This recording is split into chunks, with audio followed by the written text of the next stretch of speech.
I saw the flyer the first night. It was rain-wrinkled and peeling off the hostel corkboard.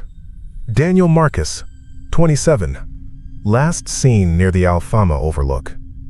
A phone number with a local code. The ink bled. Someone stuck a pushpin through his smile. That's all. I only noticed because I was waiting for the front desk guy to stop arguing with a couple from Germany about towels. It was late. The flight had been delayed. I was alone. Lisbon smelled like wet stone and beer. The desk guy gave me a key card and said the kitchen closed at 10, bar at midnight, quiet hours at 1. I nodded like I cared. I dumped my bag in the dorm, splashed water on my face, and went back out because my head felt dry and buzzy. I wanted a bottle of water and something salty. It was past 11. The street outside the hostel was a narrow lane that opened into a little square. One street lamp in the middle. A kiosk across, closed. The paving stones were slick. I could hear voices from a bar down the hill. As soon as I stepped out, I felt watched. That sounds melodramatic. I know, but it's true. The hair on my arms went up. There was a guy standing under the street lamp. He faced away. Thin jacket, hands in pockets. Normal. But the shadow on the ground wasn't normal. It was wrong. It didn't match the way the light hit him. It stretched long to his left, not back behind him. And as I stared, it tilted, like the head turned. The man didn't move. The shadow's head turned. I laughed out loud. It wasn't a real laugh. It sounded like a hiccup. I pulled my phone out without thinking. The camera caught that fast, shaky way that makes streetlights look like stars. I pinched zoom with my thumb. I said hey louder than I meant to, the way you do when you pretend you're not scared. The guy didn't turn around. But on my screen, the dark shape on the ground turned toward me. Not the man. His shadow pivoted and faced me. The light above popped and flickered. It went bright, then dipped, like someone turned a dimmer. The shape on the ground broke free a little. It slid. The man stood still. His jacket didn't ripple. He didn't breathe, or if he did, I didn't see it. The dark on the stones took a half step toward me. I watched its feet flatten and stretch like it had weight. I don't remember deciding to move. I went backward until my back hit the hostel door and my hand found the handle and I shoved in. I crossed the lobby in 3 long steps. The girl at the bar was cutting lime wedges. "You okay?" she said. I said, "There's a guy outside." My voice cracked. She looked over my shoulder with that bored, hostile staff look. "It's fine," she said. "You want a beer?" "No." I held up my phone. My hands shook. "Just look. Look." I scrubbed back and forth on the screen with my thumb. I froze it when the shadow's head was halfway turned. You could see it. The man's head didn't move. The dark shape had a face shape. Not features, just the outline. You could see it. My heart thumped. She tilted her head. "I don't get it," she said.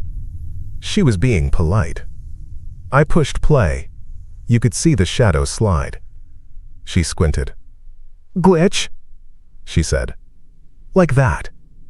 The exit sign blipped and hummed above the door and popped back steady. A guy at the corner of the bar leaned over. "What is it?" He was British or Australian. I couldn't tell. I showed him the clip. He nodded slow.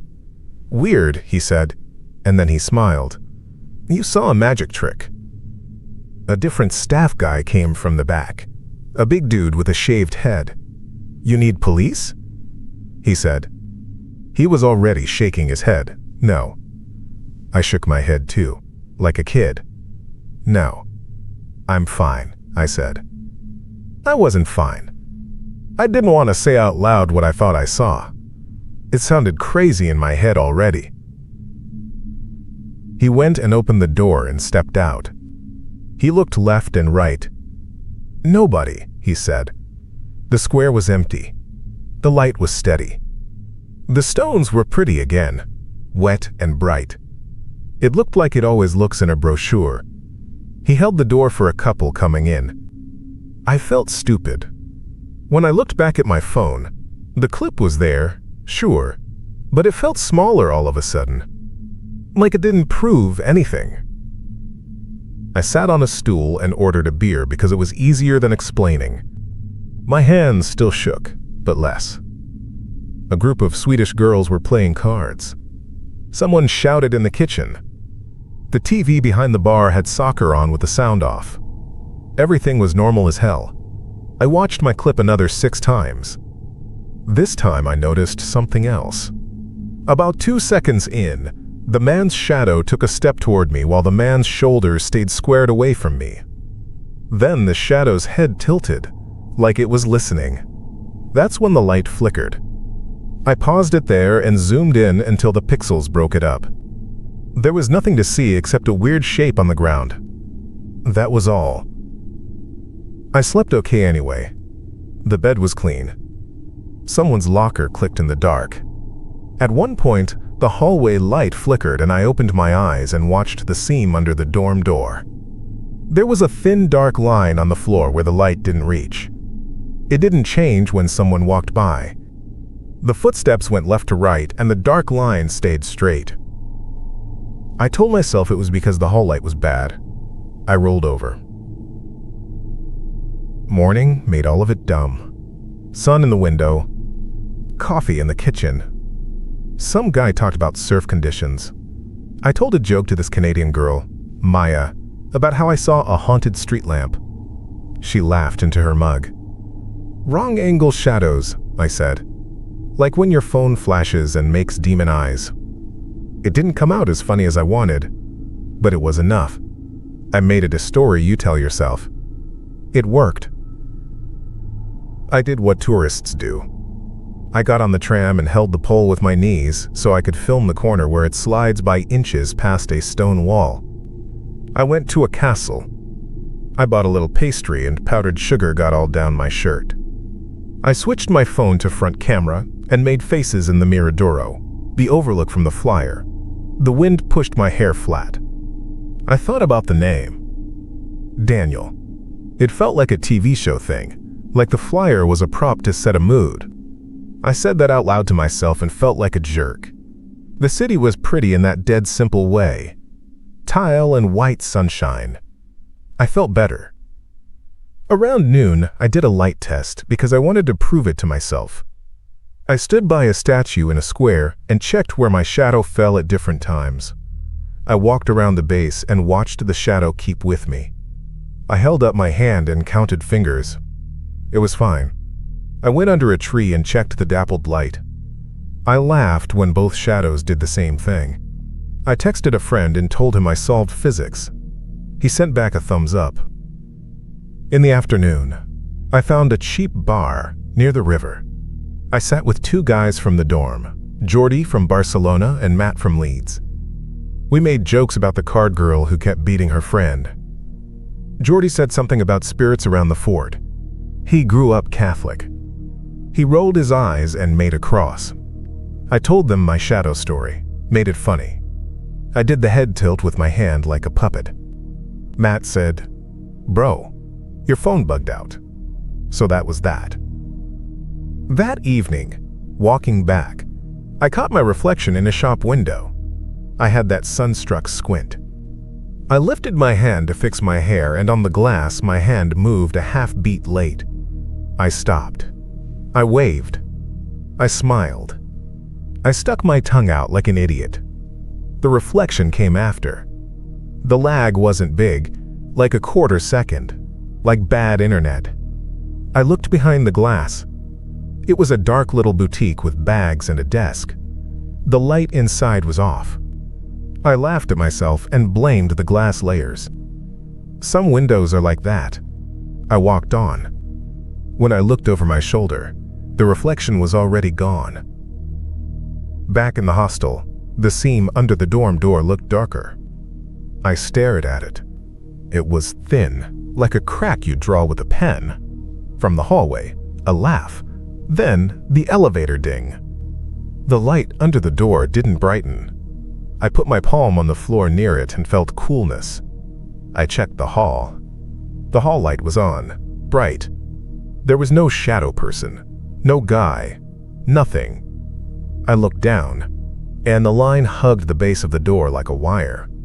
I told myself the door had a gap, and the light angle was weird. Wrong angle shadows, right? I shut the door and let it be. That night, Maya, Jordy, and I went on one of those hostel pub crawls. You get a cheap bracelet and a guy with a whistle leads you to 4 bars that all play the same songs. I felt stupid by the second bar, which is normal. We did shots with something sweet in them and donned paper wristbands that stuck to our arm hair. I told my story again. With the music and the crowd, it turned into a joke. "His shadow hit on me," I said. They laughed. Someone behind me stomped in time to a song and it felt like footsteps, and for a second, I thought of the square, but then Maya bumped my arm and I forgot it. Walking home with greasy food in a paper cone, we turned a corner, and the streetlights flickered in a chain, one after the other, like dominoes. All 3 of us said whoa at the same time. They flicked off, then back on, then stayed steady. "City power," Jordy said. We watched the last one buzz. No big deal. In the dorm later, someone snored like a motorcycle. I lay on my back. The seam under the door wasn't there. I stared. It was just light. The hallway hummed. I relaxed and drifted. Then the door rattled a little, like someone tried the handle. The seam went dark for a second.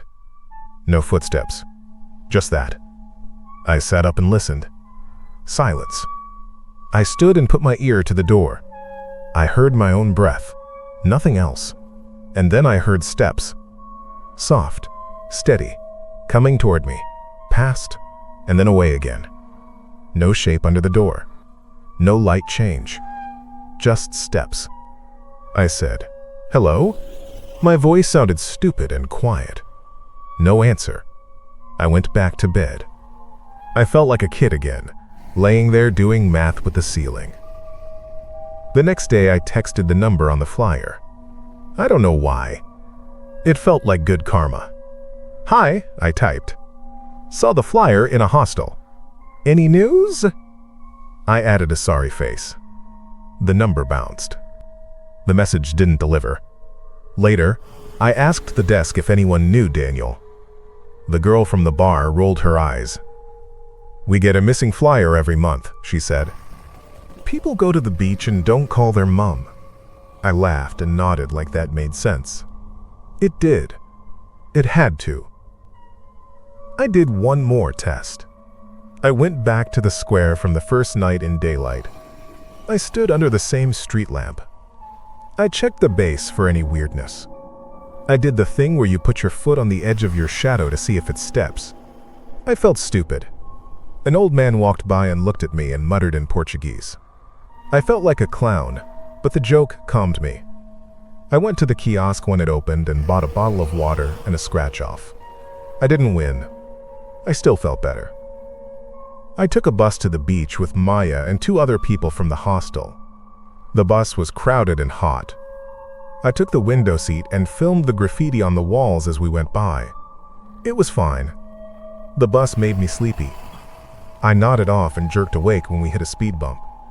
In the front panel, above the driver's head, there was a little monitor that showed the bus feed. I watched us from the camera eye. In the feed, my head didn't move at first when I jerked in real life. Then it did, like it caught up. I watched it again. I held my breath and blinked. The guy in the feed blinked after me. I didn't mention it. We got to the beach and drank cheap beer and lay in the sun. Back at the hostel. It was 2.5 days since the first thing. By then I had folded it into the trip like a postcard. I brushed my teeth in the bathroom and watched myself in the mirror. I spat. The guy in the mirror looked normal. I went to step away and saw something.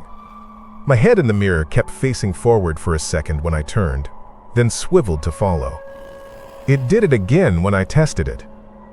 I laughed once. Short. "Nice," I said. "Lag." I tapped the mirror with my knuckle. It felt cold. The light over the sink buzzed. That night, it rained hard. The streets got that film on them, and everything smelled electric. The hostel lost power twice around 9. Both times, it came right back. People whooped and clapped like they were on a boat. By 10, the bars were full anyway. I didn't go out. I was tired. I lay down to watch shows on my phone with one earbud in. The Wi-Fi stuttered. My phone played 5 seconds, paused, went. You know how that feels. My eyelids felt heavy. Around midnight, the power cut again. Not the fun blip. A full cut. The hum died. The exit sign kept buzzing. Emergency lights came on, that blue-white glow, like hospital light. Someone in the hall said, "Shh," and then laughed. I sat up. My phone screen lit my chest. The dorm guys groaned. Rain hit the window hard. I heard the bar girl, or someone, in the hall. "It's okay," she said. "Just a breaker." I believed her. Then one emergency light went out. You could hear it click and go silent. The next one stayed on. After a minute, another clicked off. Not a lot, just 2 gone. People made a noise like, "Ooh." I stood up and pulled on my shoes because I wanted to piss. Dumb choice, but there it is. I took my phone for a light. I opened the door and looked down. The thin seam of dark under it was thicker now. It looked like someone had shoved a black ribbon under and stretched it tight. When I opened the door, it stared up at me like it was its own thing. I stepped over it. The hall felt colder than the room. The emergency lights hummed. One flickered and then stopped. The exit sign buzzed over the stairwell like a wasp.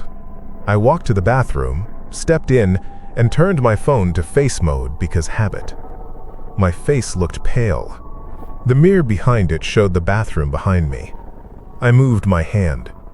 The reflection moved half a beat late. It lagged more now. I said, "Cut it out." I smiled to see if my smile would match. It didn't. It came late and too wide in the glass and then snapped right. I felt my stomach drop. I did not like it anymore. On the way back, I heard footsteps. Fast, light footsteps coming up the stairs. I moved to the side to let whoever pass. No one came. The sound went by me anyway, from the stairwell to the end of the hall, like someone ran past my right shoulder. The air didn't move. There was no body. The light at the far end flickered. It died. The next one stayed on. I laughed once, too loud. "Nice," I said to nobody. My voice echoed. I went back toward my room. Someone had their door open a crack down the hall. The seam under it looked like a black shoelace. As I watched, it widened a hair, like something on the other side put its weight there. I could hear whispering in there. English, not mine. A girl said no, like in a movie. Then laughter because she was on the phone. It wasn't that serious. I tried to not be a creep and stared at the floor instead, where my shadow stretched ahead of me. It was pointing the wrong way. The light behind me should have put it forward. It was to the left, long and thin, running along the wall. It made a sharp angle like a knife. I moved my hand. The shadow hand didn't move. Then it twitched and followed, late. I got back into the dorm and shut the door. I wanted to be in my bed and make this a story later. The seam under our door stayed thick and dark. You could hear nothing from the hall now. My 3 roommates were all awake, lit by their screens. Matt said, "Power's out. This place sucks." I said. "It'll come back." I sounded like his dad. He showed me his phone. "Dude, you got service?" I had 1 bar. I said it out loud like an idiot. 1 bar. Another emergency light clicked off. The room got dimmer. The exit sign hummed louder through the wall. I looked at my video from the first night. I don't know why. It made me feel like I had control. I scrubbed it frame by frame. The man's shoes were cheap. The shadow's feet were flat. At 23 seconds, the shadow's head turned while the man's did not. At 30, the shadow took a step toward me while he stayed. Then it stopped. Then the streetlight flickered. In the reflection on a window in the clip, you could see me move. And in the reflection, I moved late. All of it was there. I told myself it was proof. Of what? I didn't know. The hall went quiet. The rain softened. The exit sign crackled. Then the sound came again. Footsteps. Not on the stairs now. Right outside the door. Heel. Toe. Slow. It stopped right at the hinge side. The seam went from dark to black, like ink. Matt sat up. "You hear that?" he said. "Hear what?" said the other guy. The footsteps resumed, dragging now. They went to the other end of the hall. I stood and went to the door. I put my palm flat on it. Cold. I opened it. The hall now was a rhythm. 1 emergency light on, 2 off, 1 on. The pattern made pockets of dark. Not true dark. That blue kind that still makes your skin look wrong. At the far end, by the exit sign, a man stood with his back to me. I knew it was the same one even though I never saw his face. Same jacket, same stance. My heart climbed into my mouth. I lifted my phone because I always did. I pressed record. The timer went red. The little numbers ticked. The screen looked too bright in my hand. "Hello?" I said, like a fool. My voice shook. The man did not turn. His shoulders were hunched. The shadow on the wall next to him wasn't behind him. It stood a step separate. It was on the floor and the wall like a puddle poured up. The exit sign threw red on his jacket. His shadow didn't take the red. It was empty red, like a cutout. He didn't move. The shadow moved. It took a step toward me, and then another. Its head tilted like it was listening. The man stayed turned away. He was a coat on a rack. The shadow put a hand on the wall as it came, and the wall went darker where the hand touched. No sound. No tap. Just the footsteps. But they were wrong now. They were ahead of where the dark feet came down, like it wanted me to hear it closer than it was. I said, "Okay." I said it like you say okay when you decide. I stepped back into the room and shut the door. The seam went black. It pushed inward, like a tongue. Matt said, "Mate?" He stood. The other 2 guys were up now. I said, "Get your shoes." I sounded calm, I think. It surprised me. I grabbed my bag and put the strap over my shoulder for no reason. I looked at the window. We were 3 floors up. The rain hit the glass like beads. The door handle twitched. It didn't turn. It twitched again. The seam puffed like a lung. I put my hand on it. It was cold as ice. The handle turned slow. Slow, like someone testing it. It stopped. The footsteps moved away again. Fast. I opened the door and looked. Don't ask me why. You would too if you wanted to get out ahead of it. The hall was empty. The light nearest us hummed. Down the hall, toward the stairs, dark in the pattern. There was a new line on the floor. a darker strip from where the man had been to here, like a snail trail but dry. "Let's go," I said. "We go down and out." Matt nodded and put on his hoodie. The third guy grabbed his passport. Jordy wasn't here, he had moved rooms earlier.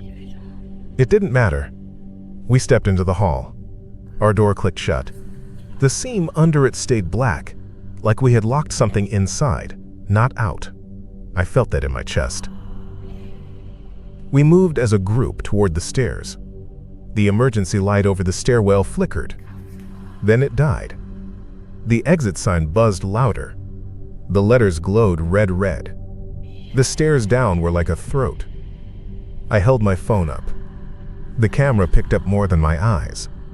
I could see the edges. I filmed because that's what I do now. The red dot burned. The sound of our feet on the stairs sounded far away. Another set of footsteps paced us, a step ahead. On the recording later, I could hear them clearer than ours. On the landing down one floor, the man stood again, back to us, in the corner, under the emergency light. He didn't turn. His shadow was wrong again. It stretched up the wall, over the sign, and down the other side, like it climbed across the ceiling and came down in front of him. It stood between him and the exit. It stood between us and the exit. It was thick, not just darker. Thick like you could scoop it. Its head turned with a kink.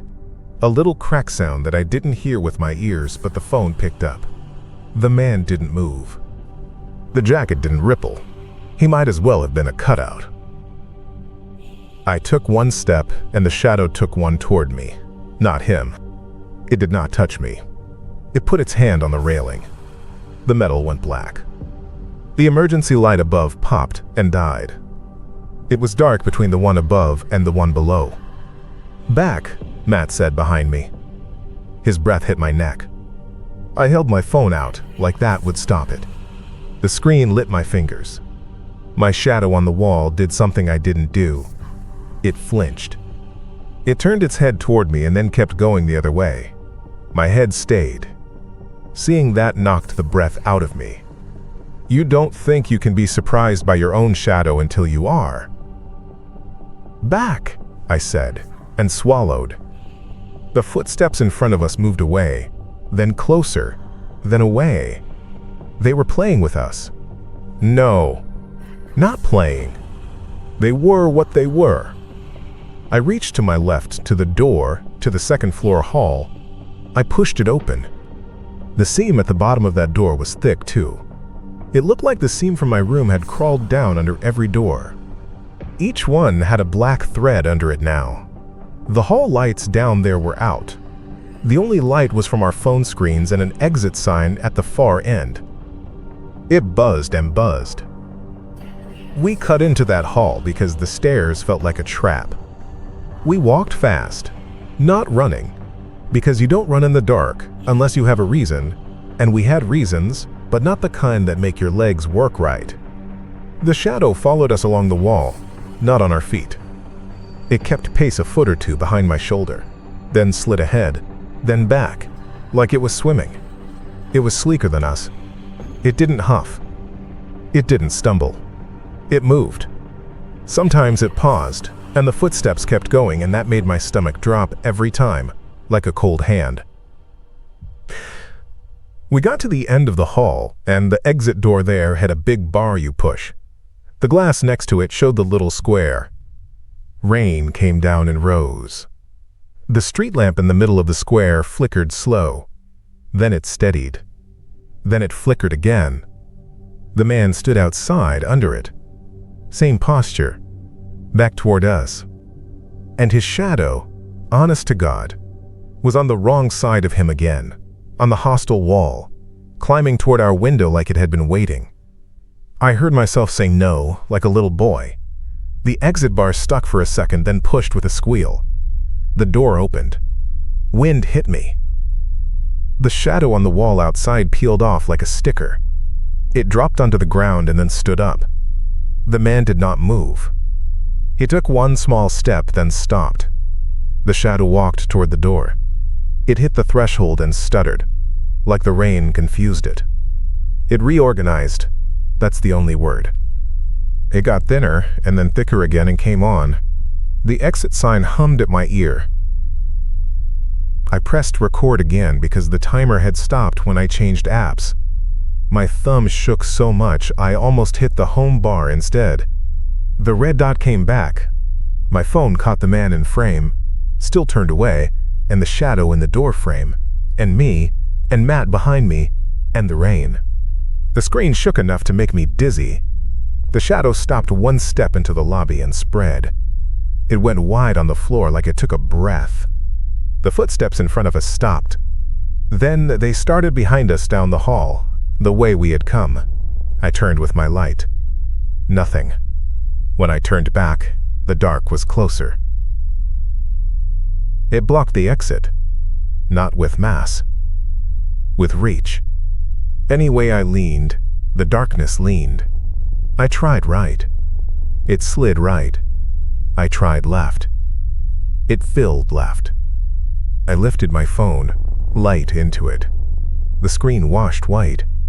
The phone's reflection in the glass lagged, did it wrong, showed me something late. The late me lifted the phone when I hadn't yet.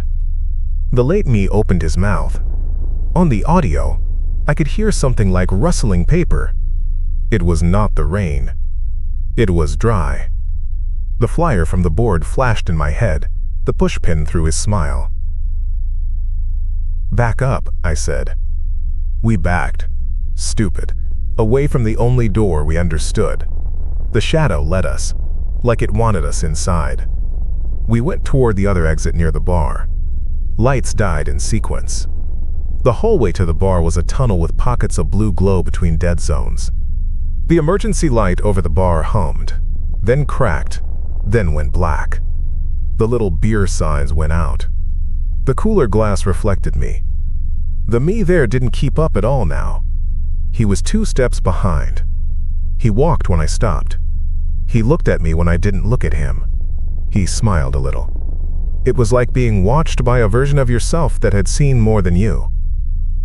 We went through the kitchen, because I had been in there earlier for a fork, and I knew the back door went to a little alley. The kitchen smelled like metal and onions. My phone light made everything flat. The seam under the back door was especially dark. It looked like someone had laid black cloth there. I bent and put my fingertips near it. Ice. I didn't touch.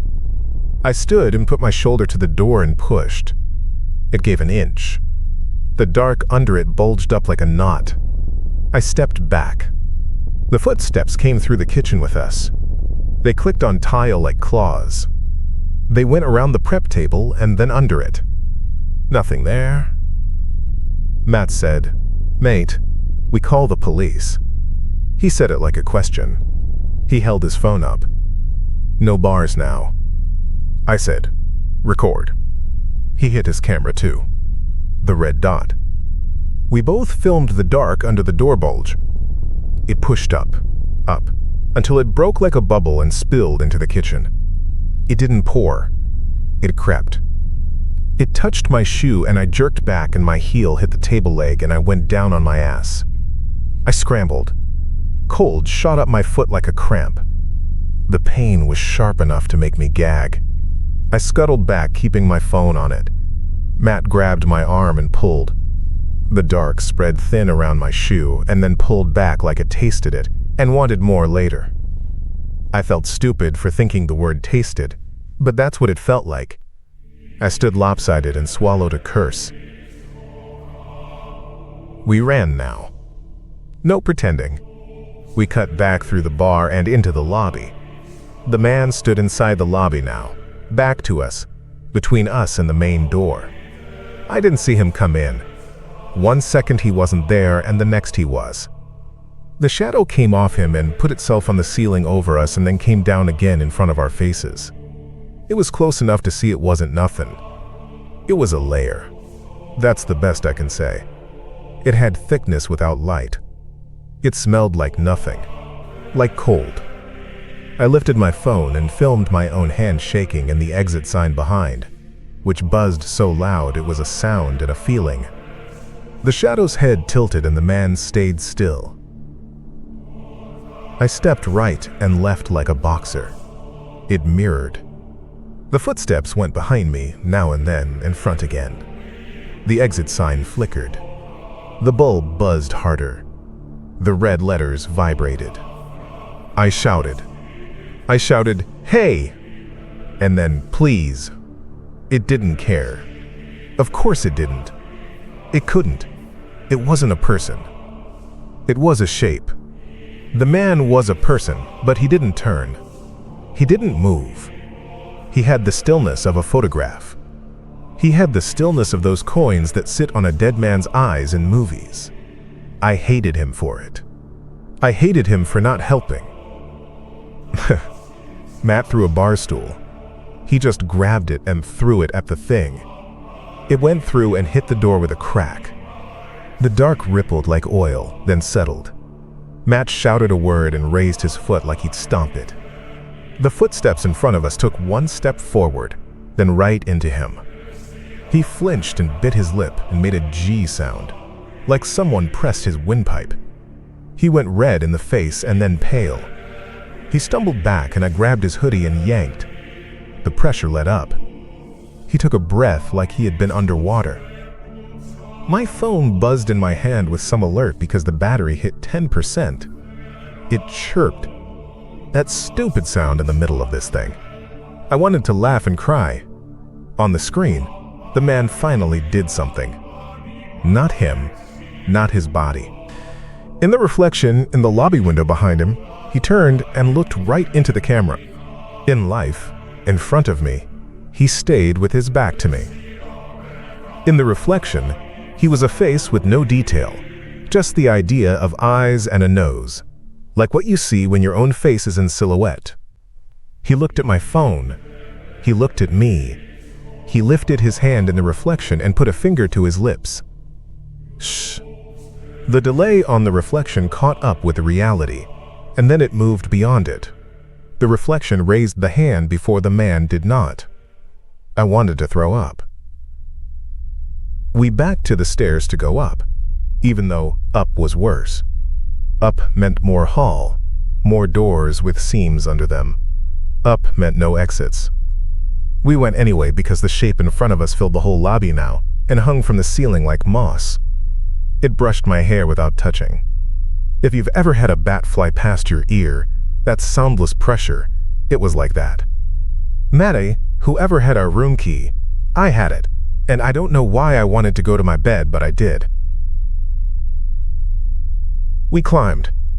The emergency lights overhead died one by one as we got near them, like they sensed us, but I know they didn't. They just went.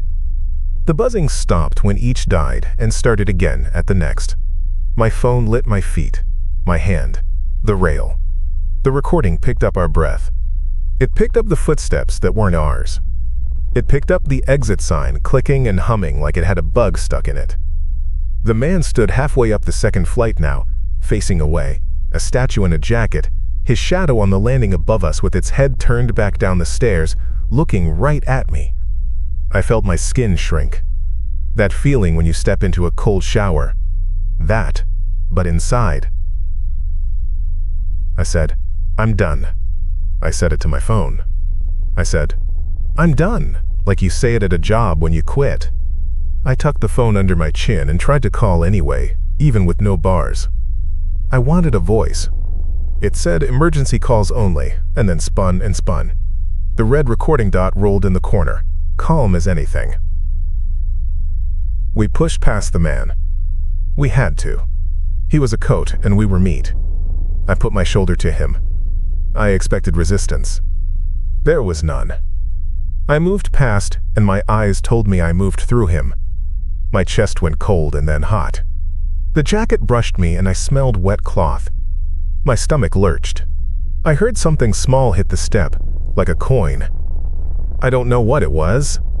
Matt made a sound, startled. He was crying without tears. I didn't blame him. The top hall was darker. The seam under our room door pulsed. My phone caught it. On the screen, it breathed. In my eyes, it lay still. The reflection in the framed art on the wall lagged and then jumped ahead. It showed me reaching for the door before I did. I swore and pulled my hand back, then lunged forward to beat my own reflection to the handle. I don't know why that felt important. It did. I shoved the door open.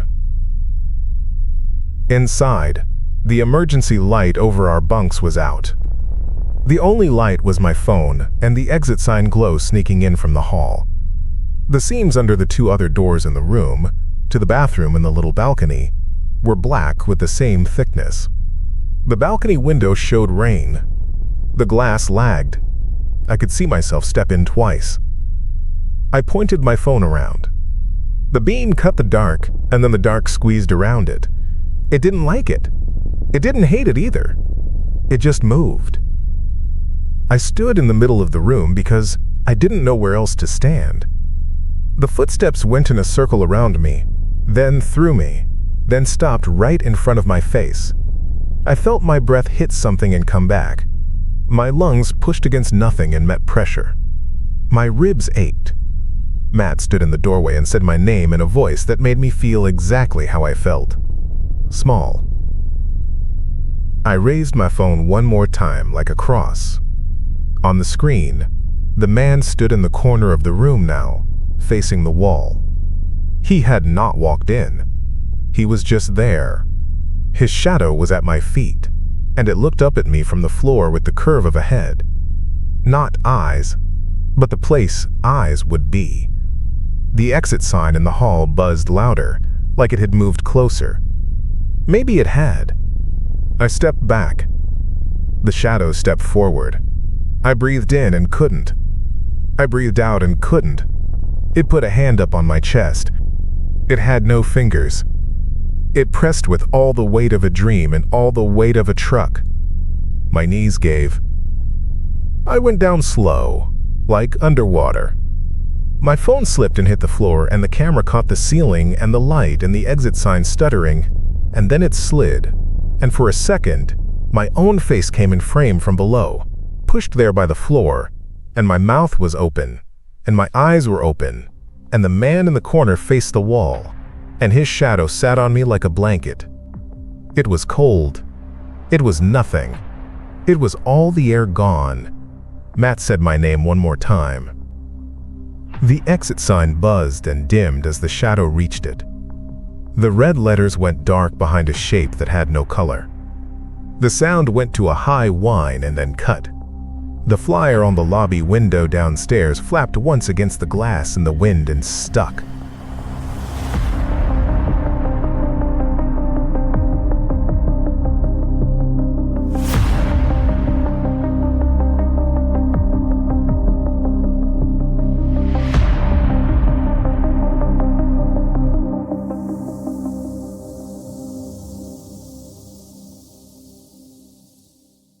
I hope you liked this one, and if you did, prove it.